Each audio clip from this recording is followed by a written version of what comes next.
Hi hello నమస్తే welcome back to our channel Rupa Sangeet vlogs. ఈరోజు మన వీడియో వచ్చేసి క్యారెట్ ఫ్రై ఎలా టేస్టీగా చేయాలో చూసేయండి. ఈ రెసిపీ వచ్చేసి అన్నంలోకి, రసంలోకి లేదా సాంబార్లోకి సైడ్ డిష్గా తీసుకుంటే చాలా టేస్టీగా, చాలా రుచిగా వస్తుంది. సో ఎలా చేయాలో చూసేయండి.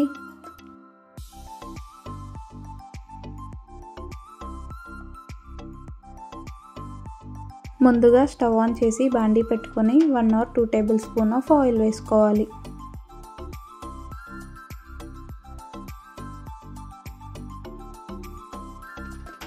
ఆయిల్ హీట్ అయ్యాక చిన్నగా చాప్ చేసుకున్న ఆనియన్స్ని వేసుకొని ఒకసారి మిక్స్ చేసుకోవాలి.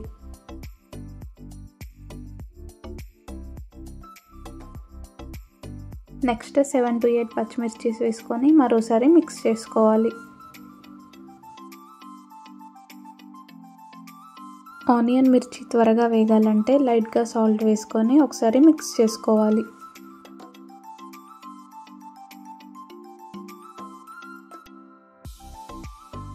ఆనియన్ మిర్చి ఫ్రై అయ్యాక 1 టేబుల్ స్పూన్ ఆఫ్ అల్లం పేస్ట్ వేసుకోవాలి. నెక్స్ట్ 1/2 టేబుల్ స్పూన్ ఆఫ్ పసుపు వేసుకొని అల్లం పేస్ట్ ఆయిల్లో వేగేలాగా ఫ్రై చేసుకోవాలి.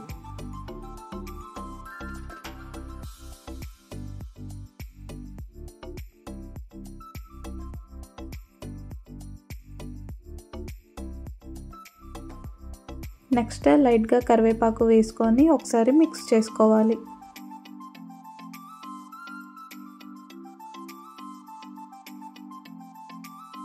నెక్స్ట్ లైట్గా మెంతి వేసేసుకొని ఒకసారి మిక్స్ చేసుకోవాలి.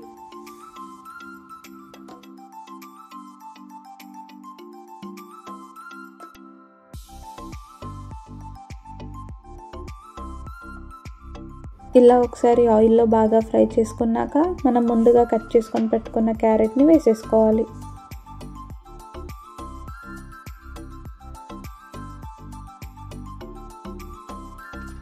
క్యారెట్ని వేసుకున్నాక ఒకసారి బాగా మిక్స్ చేసుకోవాలి.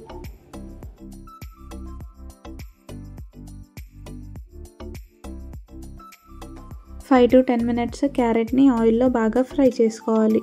మూత పెట్టుకుంటే మనకి ఆవిరికి క్యారెట్ అనేది మెత్తగా అయిపోతుంది. సో మూత లేకుండానే మన క్యారెట్ని ఫ్రై చేసుకోవాలి.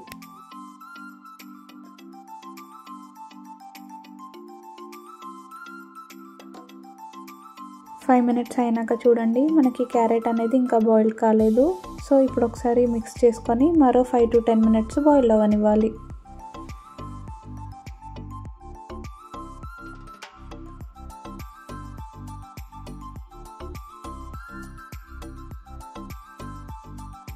మరో 5 minutes అయ్యాక చెక్ చేయండి. చూడండి, ఇక్కడ మనకి క్యారెట్ 40% అయితే బాయిల్డ్ అయిపోయింది. ఇప్పుడు 1 టేబుల్ స్పూన్ ఆఫ్ మిర్చి పౌడర్ వేసుకోవాలి. నేను ఇక్కడ ఓన్లీ 1 టేబుల్ స్పూన్ వేసుకుంటున్నాను, ఎందుకంటే పచ్చిమిర్చి ఎక్కువగా తీసుకున్నాను కాబట్టి. నెక్స్ట్ రుచికి సరిపడా సాల్ట్ వేసుకోవాలి. Next 1/2 tablespoon of dhania powder వేసుకోవాలి. ఇప్పుడు వీటన్నింటినీ ఒకసారి బాగా మిక్స్ చేసుకోవాలి.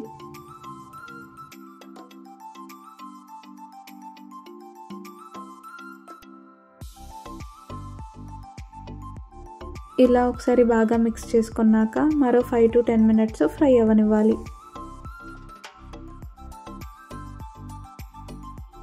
5 to 10 minutes అయ్యాక చూడండి, మన క్యారెట్ ఫ్రై అయితే రెడీ అయిపోయినట్టే.